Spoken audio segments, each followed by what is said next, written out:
First of all, my name is Karl Schopmeyer. I think I've been around this industry for quite a few years. I started in management in 1985. So I've been through everything known to man. I was one of the co-developers of one of the SimWBEM web servers, OpenPegasus, and off of that I fell into this because of its relationship to OpenPegasus, and I've been a developer on PyWBEM now for a couple of years. Okay, you can reach me at there. My company is Innova Development, and it's a very, very big company. It has one president and one bottle washer, and that's me. But it's been around for 25 years. So, a couple of announcements to start it off. End of the presentation, we're giving away an Echo Dot, so hang in to the end. If you don't hang in to the end, no Echo Dot. Number 2, take the coasters, take the business cards, they're yours. Number 3, finally, there's a little thing over here. We're having a Twitter contest today. Award for the best Twitter during the day to storage management, and all the information is right there in the card if you're feeling creative and you want to do a twit. Me, I can't twit. And by the way, we're not inviting our president to twit today, because he'd obviously win right off, hands down. Okay, this is about a tool set. The name of the tool set is PyWBEM, Python, WBEM, etc. And it's built around the idea of automation, but we're really not going to get much into the automation part of it. We're building up what it is, and we'd love some help in understanding how we best use it for automation. And if I could just figure out how to make this thing go forward and backward, we're in great shape. Okay. Just be sure. Oh, we're going the wrong direction, guys. Start over again. Huh? Well, there we go. Little finger fumbling here. Okay, so what is PyWBEM? Simply, it's a Python API used for communicating with WBEM and SMI servers. Implements the DMTF WBEM operations based on the SIM model, and we'll go through a little bit of that in a minute. It's a client platform on which you can build client scripts, applications, etc. for whatever your purpose is. Our original purpose was to provide an effective API that matched the DMTF specifications.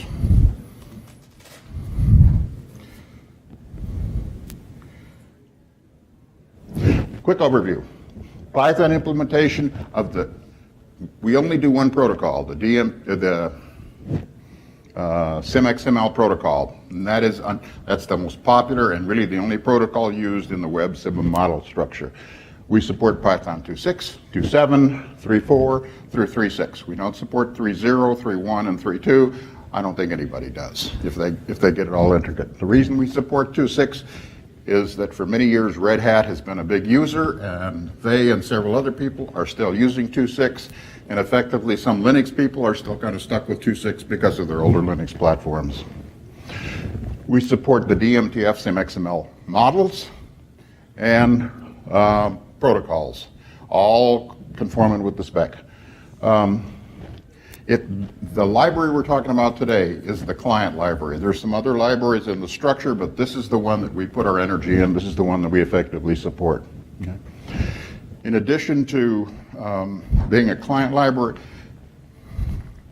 the WBEM structure also has the ability to send indications, and we have an indication listener, so you get an indication receiver if you want to, okay?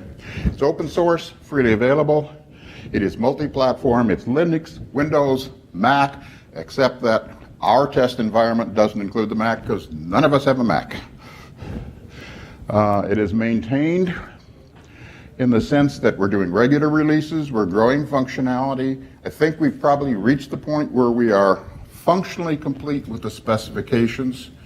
Our next steps are extending functionality in some areas that just help users, and I'll talk a little bit about that later, and scalability.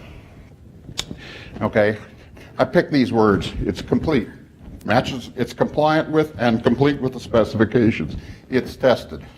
All of our stuff runs on GitHub, and we run both Windows and Linux Travis tests and AppVeyor tests against it for every commit. And at this point, we're running about 70 to 75% coverage in the test, so we consider to be reasonably well tested. It is compatible with the DMTF and SMI specifications. The people who did the development did it around the specifications and did it to match the specifications, and we worked very hard to stay consistent with the specifications. It's user ready today. It's not something for the future. This is up, this is running. The people have been using it for several years already. I'll give you a real short history in just a second. The installation is a major activity. Pip install PyWBEM. And there is one glitch to it, and I might as well mention there's one library in it that gives some people some problems. It's the crypto library. And the only reason we haven't taken it out is that Red Hat needs it and uses it, so we're still struggling with that one. Okay, it's LGPL2 licensed. This license should cause no problem with people who want to write applications in Python, because everything that taking this in to use in your application is just a pip install PyWBEM in your installation process for your application. Should have a wide set of uses. Python-based apps. There's at least one company I know who's doing their SMI client app entirely in Python, and the core of it is PyWBEM. Writing administration scripts, things like that in Python, or as we get a little further, you'll see in Bash and tools like that can tie this into their tool set. Testing implementations. I know a lot of people who are doing server implementations who simply grab this and use it as their client-side test tool. Okay. It's a core library for us also in growing our stuff and starting to do other applications, part of the PyWBEM group on top of it. Okay.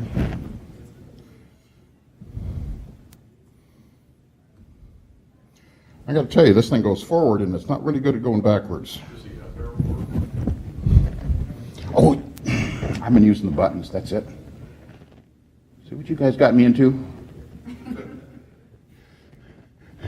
Well, just a minute. From the current slide. There we go. Okay, let's go back and do just a little bit of history so everybody has the same set of terminology. DMTF, SIM, and WBEM. SIM is the meta model and the model for a rich set of management functionality. You've got concepts like class, instance, qualifier on classes and instance, data types, etc. It's a complete model. It has its own definition language, a language called MOF. Okay. It translates into XML. So for example, with our stuff, we translate back and forth between XML and MOF, etc. Okay. WBEM is the standard operating environment for this whole set of specifications, web-based enterprise management. WBEM starts with a set of generic operations, which are independent of any protocol. They're not part of the model, they're the transport process for the model. So you get class, you create class, you modify objects of the model in it.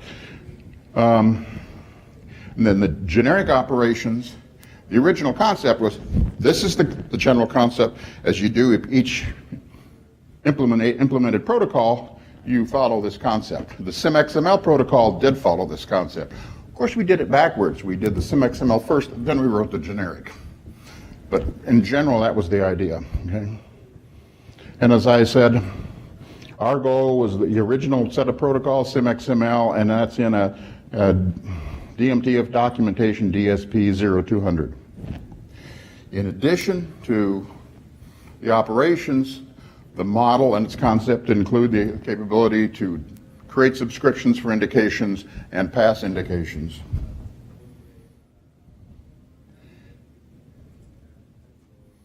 So, just real quick on talking about some use cases. What we have seen so far, developing complete client applications. As I said, I know at least one supplier who has written their entire application around the PyWBEM core. Test tool for client operations, either working with this or as we're now developing scripting tools, working through those. Test tool for WBEM development. We're trying to work ourselves more and more into the DevOps concept of community, and that was the reason for bringing up the automation and for some of the tools we're doing on top of this. Because as we show you, we've got some examples. It's actually quite easy to use. You're right, arrows work better. Okay, PyWBEM is actually a project. In GitHub, it's also a project. And there are different components to it. PyWBEM is the core component. Okay? The next one we're working on right now is PyWBEM Tools, which is a command line tool that uses PyWBEM to, I don't want to say just browse, it's browser plus, but it's basically command line browsing, inspection, modification, etc. of WBEM servers. This is another tool we're doing in conjunction with SNIA, and it's very much like this, but grows up a little bit to work with groups of servers. So you execute operations, you inspect, etc. A whole set of servers, 30, 40, 50 servers at a time, and get results back. So it's basically more driven from a database of the servers and tends to put out more in the way of tabled information of comparison or characteristics of the different servers. You're right, using the arrow does help. As long as you pick the right direction. Okay, so here's the architecture as we said before. Keywords: WBEM client, WBEM listener, WBEM server, requests, responses, subscriptions, which we'll talk about a little bit because we support them, and indications to go out to the listener. Over on the other side, gee, I can see where the laser thing would have come in handy. Think three things. The meta model. Everybody has to have a meta model. We have a meta model. The model, that's what's called the SIM schema. The DMTF has an extensive schema of some 2,000 classes at this point. WBEM Operations, that's the next step up in the thing. And finally, there's a thing called profile specifications. The idea of a profile is to characterize the management of a selected resource type in terms of the operations, the model, and the SIM model beneath it, and simplify from having 2,000 classes to I want to manage array, or I want to manage the server itself. Okay. And the reason I bring it up again is because that's another thing we're working on supporting. Okay, so the WBEM operations. There are a whole set of operations. Some people say too many, but instance management, read, enumerate, create, modify, delete, query. What I didn't mention before is the SIM model incorporates also the concept of relationships built right into the model. There is a type of class that's called an association. It's nothing but a qualifier in a standard class with two references, points from here to here. That's the relationship model. And the operations specifically support that. So instead of having to use the instances acquisition, you go to the association traversal, and he'll help you traverse the associations. SIM classes, same thing, read, enumerate, create, modify, delete. Obviously, in a lot of clients, they don't allow create, modify. In fact, a lot of clients, in theory, avoid the whole class from it. Think in the toolkit, the tool set supports it completely. So one of the things, for example, we do with our whole test suite is we take the entire DMTF schema every time we load it up to Travis, take the entire DMTF schema, compile it, put it in, decompile it back to the original objects, and recompile it a second time decompile it back to MOF, recompile it a second time to prove that whole process works. Which explains why, for a long period of time, PyWBEM was the largest user of the DMTF online schema, because we were downloading it 10 to 20 times every day. Qualifiers, again, read, etc., but that's more for installation tools than it is for the user. And explain one concept here. A lot of the operations here are monolithic.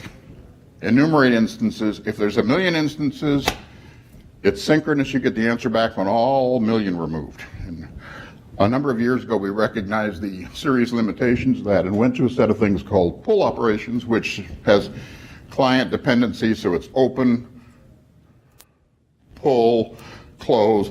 So that's just a little more complex model for the same thing. Okay. I didn't know exactly where to put this one, but I wanted to bring it up here. It's called classes with common behavior. There are a set of classes that become profiles, which in effect are so core to the operation that they're almost conceptually separate methods. And that's the ability, for example, to create subscriptions, to do jobs, and then also to register profiles, because one of the core things we'll get into in a minute with profiles is that's the public registration of what this server will give you. If it says I've got an array profile, that means it supports it.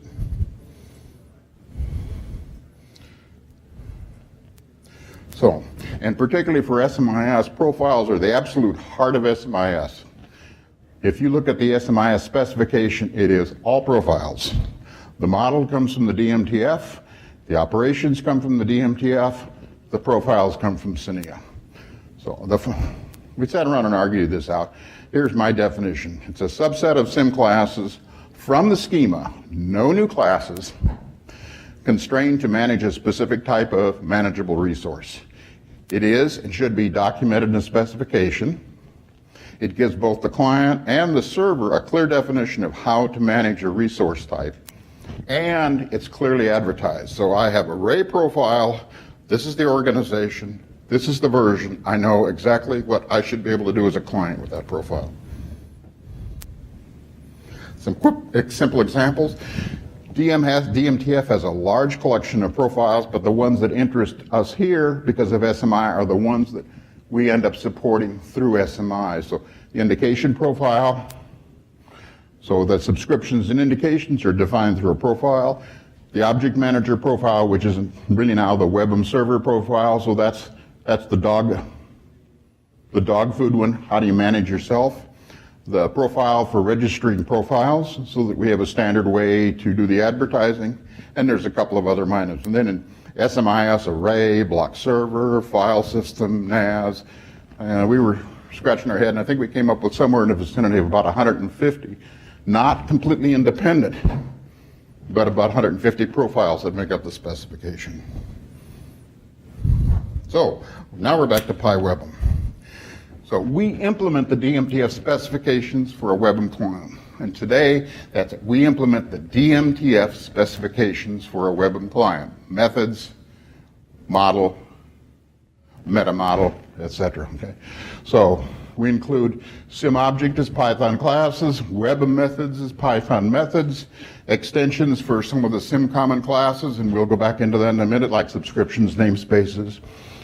And then we provide both the client component of the model, so I think here, and the listener component. So it is a complete client solution. How about this? It's an API and implementation of a complete client solution. So for example, data types, I'm not going to go through them, but this is all the data types. These are the sim data types, and these are the corresponding definitions in PyWBEM. Okay. So we implement all the data types. Sim objects, so all those get implemented as separate Python classes. Sim class becomes the Python sim class name becomes the Python blah, blah, blah, blah, etc., down to the ones that are internal to instance and class, which is sim property and sim parameter. Basically, this thing is our implementation of the entire sim model. Everybody got good glasses on? This is the operations, and I got to explain a little bit. I kind of pushed them out here so we had the whole set. First of all of the PyWBEM classes operate off of a single class, PyWBEM Connection. That's the container for everything. And yes, there's a lot of them. They're the instance operations. Enumerate names. Associator names. These references, these four are the ones that you use for traversing relationships. Get instance, create instance, modify instance, delete instance. Okay. There is a general category within the model of methods. So every class can have properties and methods. So we implemented the method with a method called invoke method. Okay. And then there is a query mechanism. There's actually a query mechanism in SIM called SIM query language, very SQL-like, so you can execute queries against the server. Okay. One little note, there's a little confusion here. Put stars on a couple of these. They're both class and instance. All of the others are pure. These are instance, except these four. You can give them a class, and you get a class answer back. You give them an instance, you get an instance back. So you got the class operations: get, enumerate, create, modify, and delete. Got the quality operations, which more or less for just a browser tool you could use. Then in 2016, when we got into the project, the first things we realized that we'd done the pull operations, for example, for OpenPegasus several years before, and nobody had built them into this stuff. So that was my first project when I got here about 2 years ago. So we implemented the pull operations. So in this case, you got, instead of doing enumerate instances as monolithic, you do an open. Okay, I want some back with the open, or I don't. Then you get an answer back, and you do the pull. So you get the rest back, and anytime you want to, you can close it, which means we're just reducing the flow of traffic. If you did an enumerate, you might get 1 million objects back. This way I could say I want them 1,000 at a time. And then finally, early this year, we got Pythonic. 2 problems. One, there were 2 ways to do everything. That's going to be a pain in the neck. Okay. So what we did is we pulled it all together, and I've got a slide in that we call the iter operations, which do all the lower level implementation before you. They look very much like these, except that they're generators as opposed to object returners, list returners. And they internally decide, can this server support the pull? We'll use it. If not, we'll go use the old ones. We're encouraging people more and more to go to those. Okay. All the operations use exactly the same overall architecture: execution, return, or exception. It's the Pythonic way, right? Don't ask for permission, ask for forgiveness. Is that right? Yeah. So, whereas other languages we've used, like C++, tend to limit exceptions a little bit, Python uses them like candy. So everything we do is everything we do that returns an error, local or from the server, comes out as an exception. Generally, they're just in 2 groups. Error is local. The error exception is local errors. Sim error is the documented errors that come from the server. The return data depends on the operation type. You can either return a single object. So get instance obviously returns a single object of the sim instance class. Enumerate, associators, or references return a Python list of objects. The invoke method returns a set of the sim parameter class. Okay, the create and modify, they don't return anything, they just tell you whether they worked or not. And then finally, the pull is more complex because every time you do one, you get back, is this the last one? What's the context so I can do the next one? And the data. So, this is kind of tooting our way through. The iter operations, we're trying to encourage people to start thinking about using them more and more because it's the same request, whether you're going to a server that does pull or a server that doesn't do pull. There are a couple of limitations, and they're in the extra slides in the back, but in general, I can do the same thing and let the infrastructure sort out what's going on. In fact, I don't even have to do the size thing. He'll default to whatever size makes sense. So move the decision on what to do to the infrastructure and get it out of your stuff. Exactly the same parameters as the pull operations. Okay. So you could do this by simply changing the name and changing the processing at the end, because you're going to get back a generator instead of having to do all the detailed processing. Your user can force the use of a pull or a non-pull. So if you want to use it for our own testing, that's where we put it in. But if you choose with a particular server, I can say I want everything to be non-pull. You set a flag when you create the connection, and he will create an error. if the non-pull works. Or if you say, I'm going to force pull, and the server doesn't force pull, he'll do an error. Otherwise, he just automatically does the job for you. Uses the Python iterator model and returns only a generator, so you're pulling the objects back in from a generator instead of having them all sitting around. Their iters support the enumerate, instances, instance names, their corresponding open pulls, the associators, the associator name references, etc., for instances. Because the number of classes in the environment is very limited, there's no reason to ever support these kind of things for that.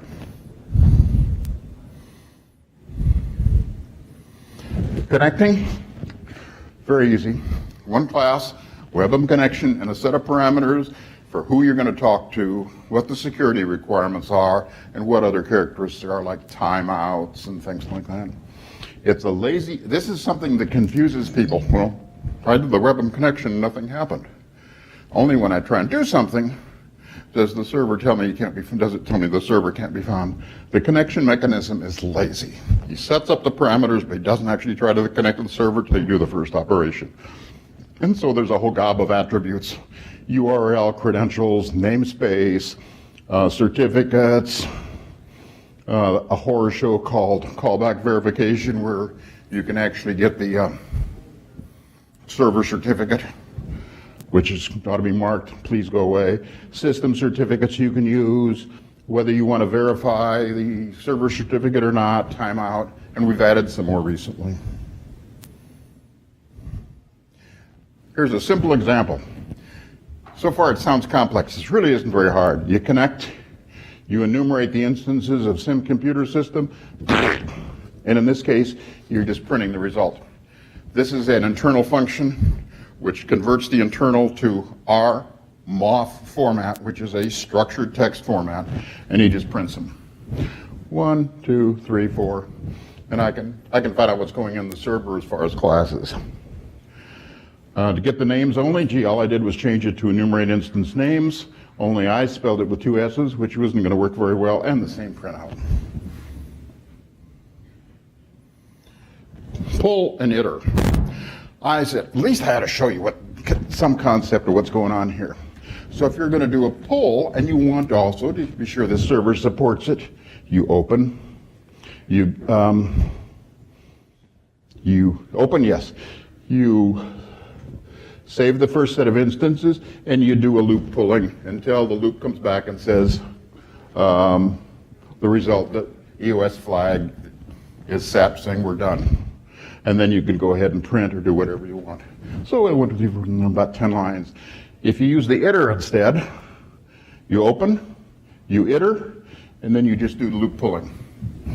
Because what returns the iter object is actually just returning a generator, a Python generator object, and you're pulling them out of the return. You have no idea whether it was a pull or an enumerate or whatever. You're free of all those issues. Or if you really want to, you can gather them all with a generator expression below. I have no idea who's using it. It's been in there for almost a year. We're trying to encourage people to try and use it. One of the problems we have found with things like this is when you start to introduce features, after the thing is out, the product gets distributed very rapidly. So we test, we finish, we release, we put it up on PyPI. And then if there's anything wrong, so I was telling somebody yesterday, we actually do get a fast response.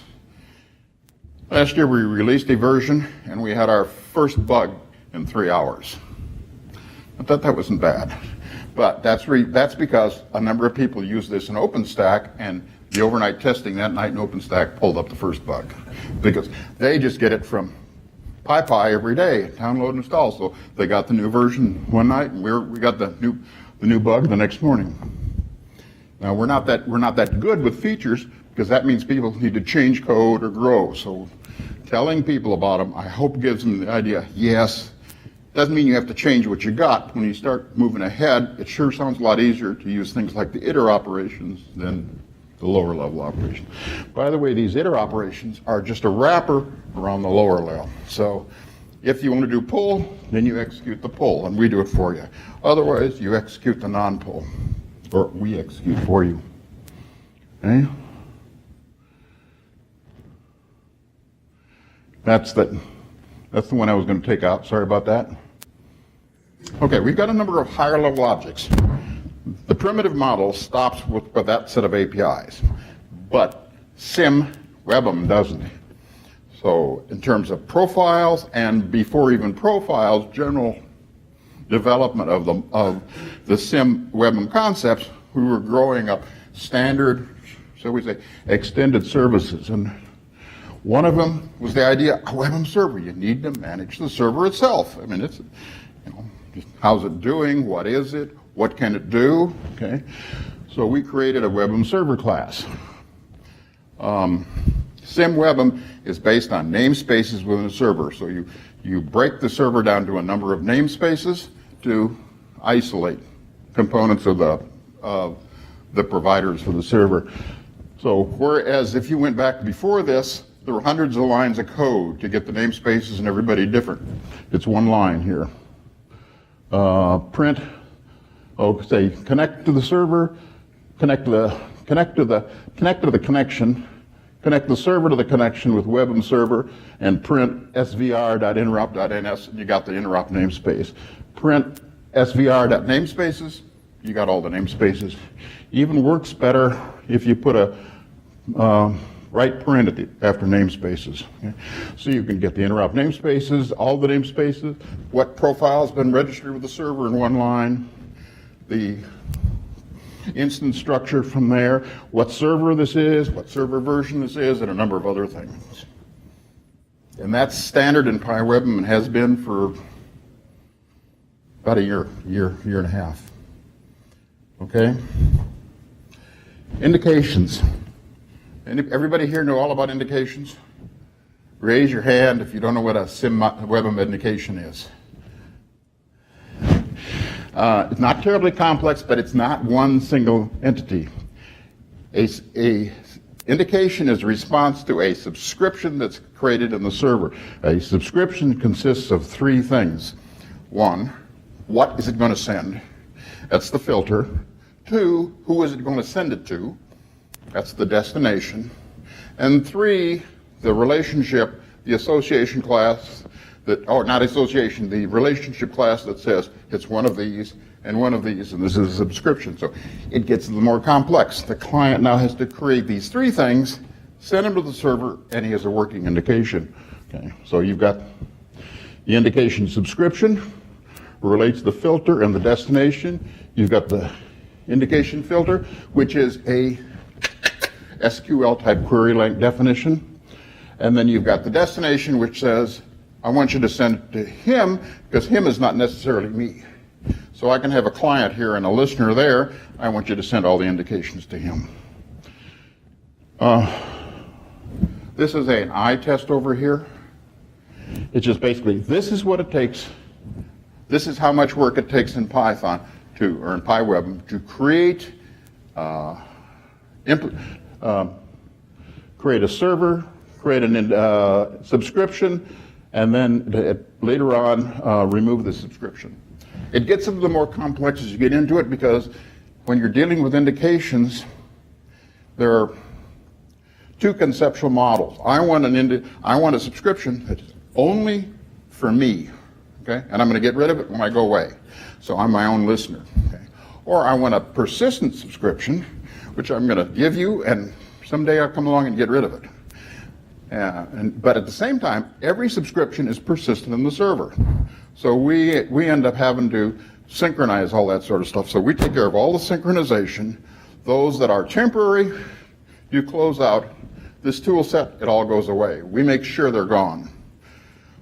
Even if there's an error and they're not gone, the next time we start up, we double check, say yes, and clean them out. Otherwise, it is your manual responsibility to get rid of them sometime in the future. So our indication support, we think we actually have a fairly good infrastructure for indication management. We create, delete indications. We can list them from the server. We can support the two different types of persistence. The indication persists only until the life cycle of our particular client is done, or it lists, or it exists until it's manually removed. And then I said we have a sim listener, which receives these things and does whatever processing necessary. And within the Python world, this is all multi-thread, so it can all be going on at the same time.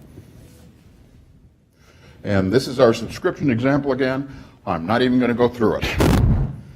Okay, just one quick review. This is kind of how we grew up. And I didn't say it before, but PyWBEM's not new. PyWBEM was started in 2005, 6, 7, something like that, by a guy from HP, Tim Potter, if anybody knows him, who desperately needed to find a way every year to get to the shows here in this country, particularly what that time was the WebM management. Yeah, and so he came up with a new idea every year, and that was his way to get to the shows. So, and one year it was PyWBEM. Hey, he did a server in Haskell one year to get to the show. So he started that, and then some guys from Caldera got involved, and they actually used it. And they got from the version 0.5, 0.6, 0.7, and you woke up and they were all gone. And it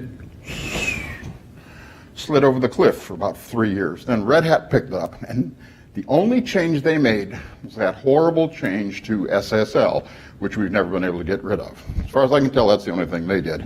But they built it right into the Red Hat release. So for a long time, since 2009, it's been in the Red Hat releases, Red Hat and Fedora releases. Okay, so that's down here. We started about there. A friend of mine at IBM, because they were using it on OpenStack, and cleaned it up, added the testing, did a bunch of things, added some more functionality, got it working, restructured it. That was 0.8, added the listener, 0.9, added the WebM server we talked about a little while, and the subscription. And oh, by the way, I was going to mention one more thing. Everything we do, new functionality, marked experimental for one release. So for this release, it was experimental. The 10 release, about 6 months later, we hadn't had any complaints. We fixed up a couple things and we marked it. We took the experimental out. But that's our way of just protecting ourselves. 10 minutes, okay. Then on top of it in the future, obviously, is how do you work with profiles? Because once you get beyond here and a few more things in that blank spot, you're now into trying to figure out how do you do the profiles, and they're the core of SMI. And then how do you do other tools? Okay, and we'll get into that in just a second. So, what do we mean by PyWBEM Automation? How's this? This was supposed to be on automation. We're just backing into it. It's a good way to create command line tools. It's really easy to create a lot of tools. Give me the namespaces, give me this, give me that. Just in Python, you use this as the basis, build an argument parser around it, and you got a tool, you're going to get text in, text out as a command line tool. We've got another tool called PyWBEM CLI. I got 2 or 3 slides on it. It is actually a browser tool, and you can use it and integrate it into scripts. Further then, we're looking at adding plugins to this, so you can add new Python level functionality and build it into the TIS and use it as an automation tool. How do you get PyWBEM now that I've got everybody absolutely interested? Very simple. PyWBEM available as a PyPI repository package. Every release goes on PyPI. Right now we're 0.10.0 on PyPI. Within a few weeks we'll be 0.11.0. It is available on some Linux distributions. Please don't use it. It's the broken one. I was talking to somebody the other day and he couldn't make it work. And he finally called and I said, I figured out the problem. I'm taking the one off the Red Hat distribution. That was put on there in 2010. Okay.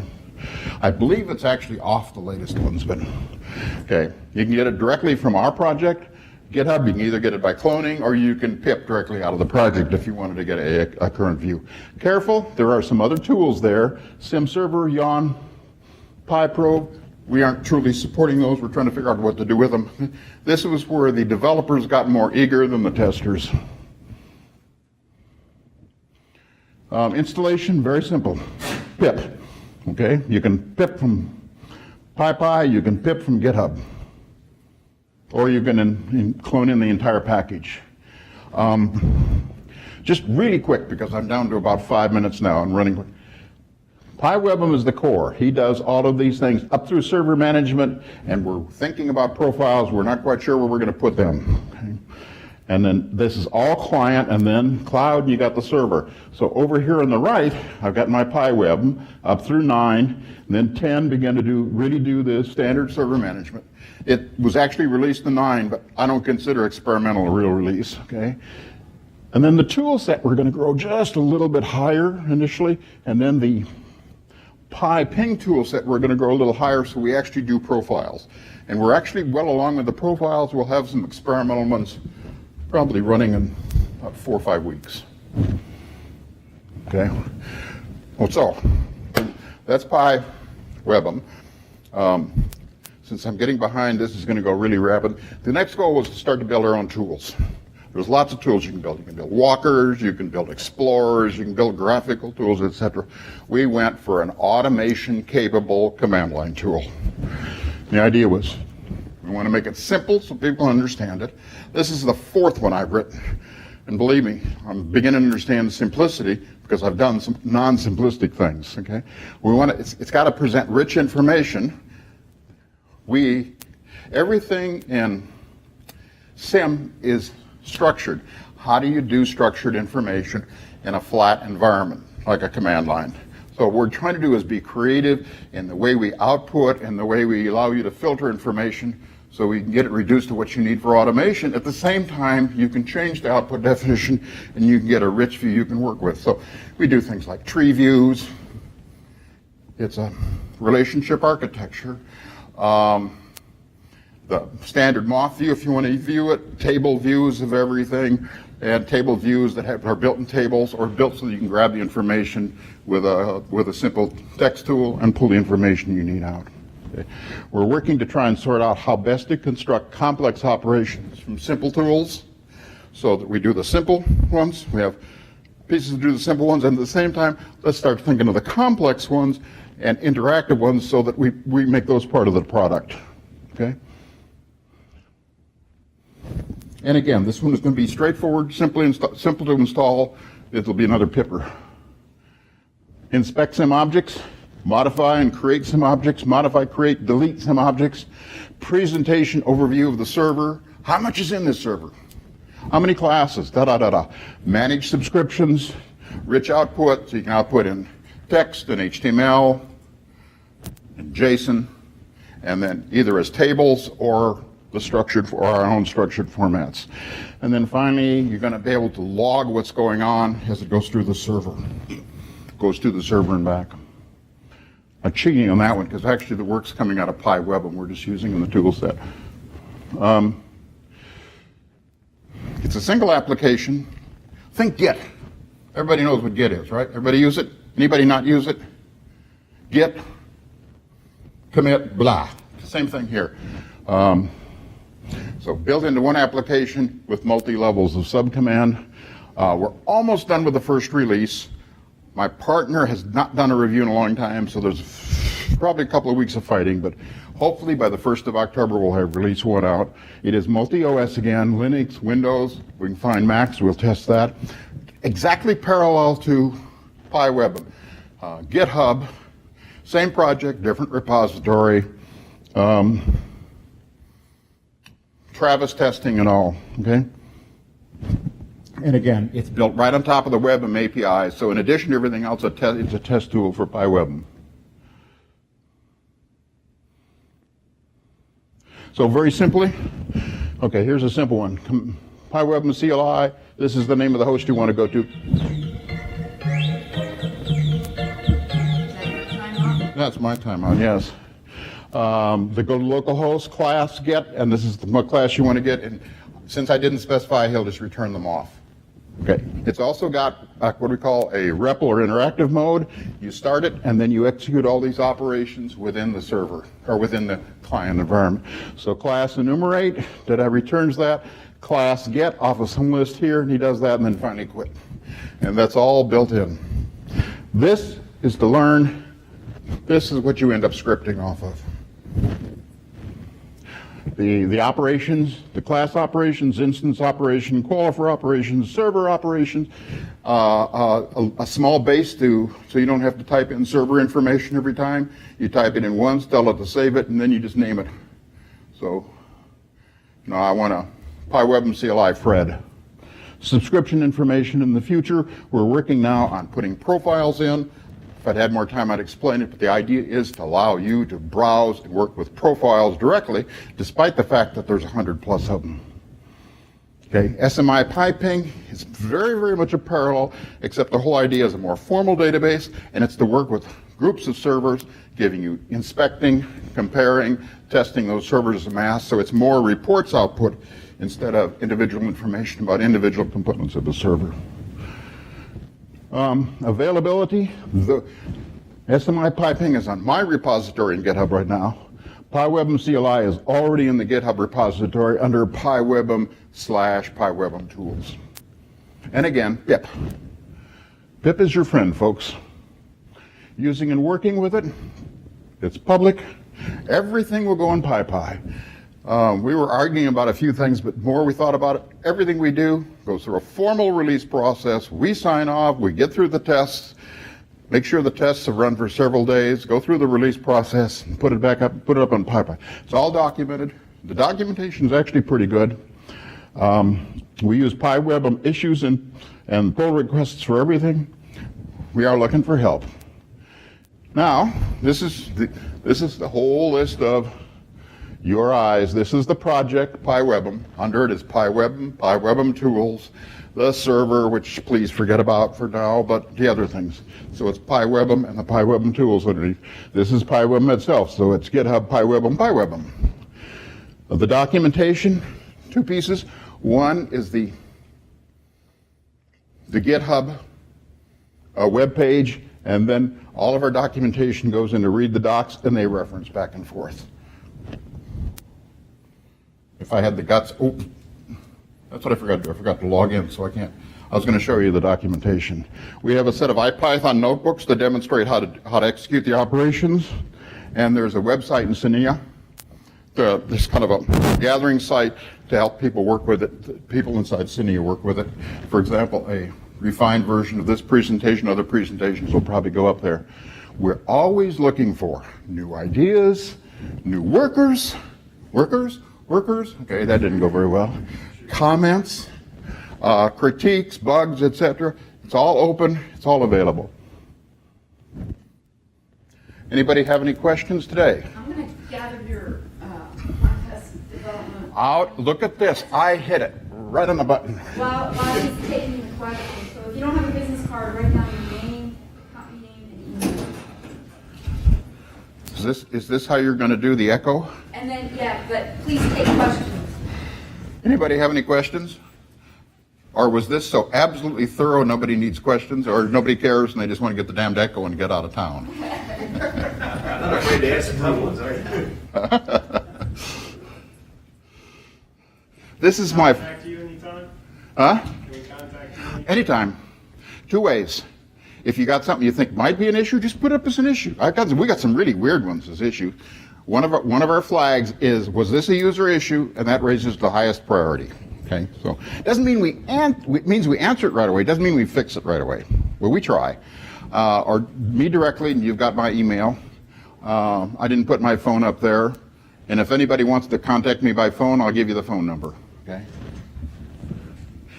In particular, as we get into this tools thing, I'm really looking for a few people to try and use it and say, no, I really need to think like this. As a developer, I think like a developer, not like a user. It's really hard for a developer to think like a user. Hey guys, more questions? Oh, and I know what the question is. Who gets the echo? Okay, you So you mentioned that there were issues with the crypto module. How do you interface with things like Keystone or LDAP? We don't. Okay. Yeah. The only reason we have a problem with the crypto module is, for some reason, Red Hat picked an old crypto module called M2 Crypto, and because it's the only one that offers the callback, we can't get rid of it. But it's only in 2.7. Since we support 3, you go to 3, doesn't matter. We right now we're using the Python SSL in 3, and we're seriously asking ourselves, do we ought to just jump the whole thing to requests? Okay. Are you also looking at doing away with SSL and going with TLS? This supports anything OpenSSL supports. Okay, both of them do. So they actually, wait a minute, I'm not sure about the Python one, but the M2 Crypto was nothing but a surface plug for OpenSSL, which was the good and the bad. Okay, guys, we're going to have the big, and the winner is,